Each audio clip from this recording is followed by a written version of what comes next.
raised by my mother and my stepfather in Franklin. My brother later became an artist, my sister a socialite and loving mother of 2 boys. I came across my first computer, tucked in the labs of Good Shepherd School. And Apple II was my first taste into the digital world. From there, life was colorful, exciting, and full of innovation. I went from Oregon Trail to SimCity in a matter of years. I read these. I chose my own adventure and my own path. A static print piece that becomes interactive. A completely innovative idea. I was being primed for a life full of my own endless adventures.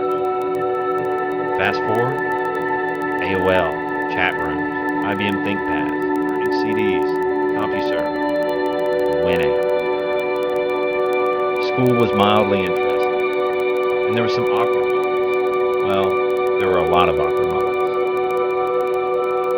I set my sights to change the world, either through innovation or through brute force. So I decided to join a higher calling, the United States Marine Corps. Deferring college for 4 years was a tough decision, but I made up for it during my time in Hawaii. I traveled to Japan, Thailand, and later took a small trip to Afghanistan. My role was always centered on technology. I was a SATCOM radio operator by trade and a forward observer by necessity. I was part of a liaison unit, responsible for fire support between air, land, and sea. My services were popular in it. I secured radios with SIG keys, ran mugshots for base internet, dug trenches for Ethernet, and managed sat phones, VHF, HF, and satellite devices.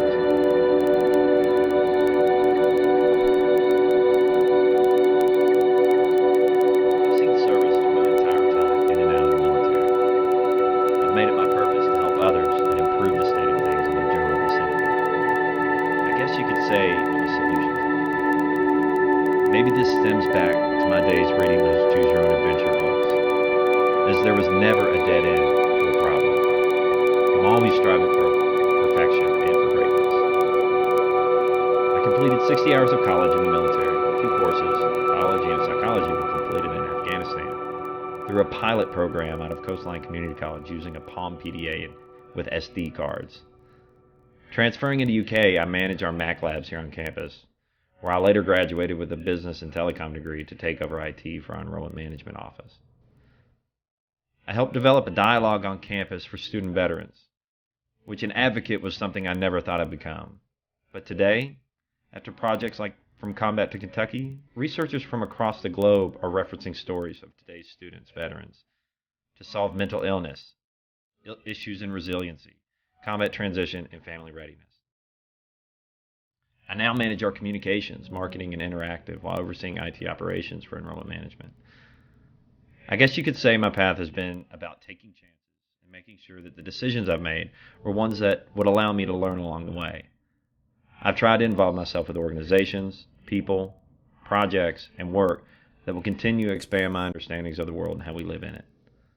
And I hope to continue down this path, even if there is no clear road ahead of me. I'm trying to find the convergence between social, classroom, and online learning. Right now, for me, it's about this balance between the physical world and the worlds we create online.